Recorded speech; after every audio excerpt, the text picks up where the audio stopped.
এভাবে জলপাইয়ের আচার বানালে চুলা থেকে নামানো মাত্রই শেষ হয়ে যাবে, এতটাই মজার হয়।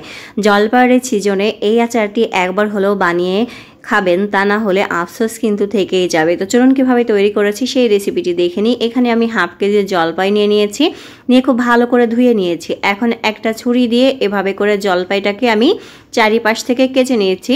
আপনারা চাইলে কিন্তু বটি দিয়ে বা ছুরি দিয়ে কেটে নিতে পারবেন, যেভাবে আপনাদের মন যায় সেভাবেই কিন্তু এভাবে করে দাগ কেটে কেটে আমি পুরো জলপাইটাকেই এভাবে করে কেটে নিচ্ছি। তো আমি এভাবে করে কেটে নিচ্ছি, এতে করে জলপাইয়ের ভিতরে মশলাগুলো খুব ভালো করে ঢোকে এবং দেখতেও সুন্দর লাগে। আর মশলাগুলো ভিতরে ঢোকার কারণে কিন্তু জলপাইয়ের আচারের টেস্টটা অনেক গুণে বেড়ে যায়। তো এভাবে আমি সবগুলা কেটে নিচ্ছি। তো এই যে সবগুলা কিন্তু আমি কেটে রেডি করে নিয়েছি। এখন আমি চুলার পরে চলে যাচ্ছি। চুলার পরে একটি কড়াই বসিয়ে দিয়ে এখানে আমি 1.25 কাপের মতো সরিষার তেল দিয়ে দিলাম। তারপরে এখানে আমি দিয়ে দিচ্ছি ছোট 2টা তেজপাতা, 2 টুকরা দারুচিনি, 2টা এলাচ আর 5-6টা রসুনের কোয়া দিয়েছি আস্ত, সেটা এখানে দিলাম। তারপরে 1 চা চামচ পাঁচফোড়ন দিয়ে দিলাম। এখন এই উপকরণগুলো আমি ভেজে নিচ্ছি, তবে চাইলে এই পর্যায়ে আপনারা 3-4টা শুকনা মরিচও দিয়ে নিতে পারবেন। তো তারপরে এখানে আমি দিয়ে দিচ্ছি রসুন আর সরিষা আমি ব্লেন্ডারে পেস্ট করে নিয়েছি, সেটা এখানে দিয়ে দিচ্ছি। দিয়ে খুব ভালো করে এর সাথে মিক্স করে নিচ্ছি। খুব ভালো করে এই মশলার সাথে ভেজে নিতে হবে। তারপরে এখানে আমি জলপাইটা দিয়ে দিচ্ছি। জলপাইটা দিয়ে খুব ভালো করে আবারও মিক্স করে নিচ্ছি। খুব ভালো করে মিশিয়ে নিয়ে এখানে আমি স্বাদ মতো চিনি দিয়ে দেবো। আপনারা চাইলে কিন্তু এই আচারটি গুড় দিয়েও তৈরি করে নিতে পারবেন। এখানে আমি চিনি দিয়ে দিচ্ছি হাফ কাপের থেকে একটু বেশি, যেহেতু এটা টক মিষ্টি আর একটু ঝাল টাইপের হবে সেই জন্য। চিনিটাও আপনাদের স্বাদ অনুযায়ী কম বেশ করে দিয়ে নিতে পারবেন। দিয়ে দিলাম 1 চা চামচ হলুদের গুঁড়া আর মরিচের গুঁড়া 1 চা চামচ দিয়ে দিচ্ছি। মরিচটা আপনাদের স্বাদ অনুযায়ী কম বেশ করে দিয়ে নেবেন। এখন এই উপকরণগুলো খুব ভালো করে মিশিয়ে নিচ্ছি।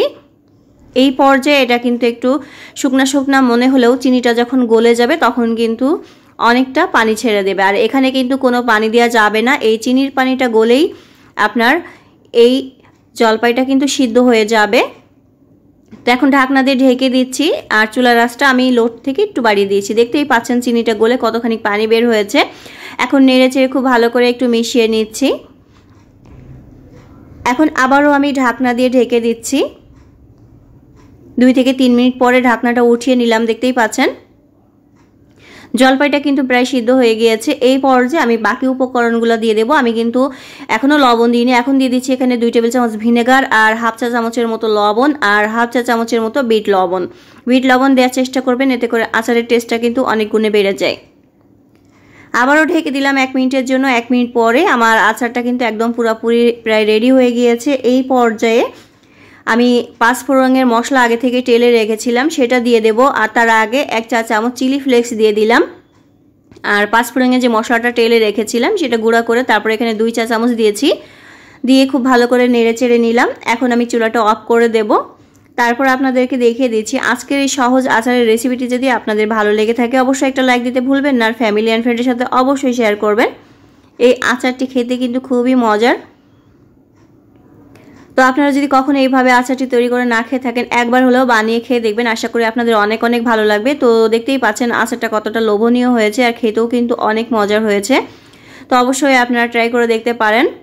যদি ভালো লেগে থাকে অবশ্যই কমেন্ট করে জানাবেন, আর কোন ধরনের রেসিপি আপনারা দেখতে চান সেটা অবশ্যই কমেন্ট করে জানাবেন। আজকের মতো বিদায় নিচ্ছি, আল্লাহ হাফেজ।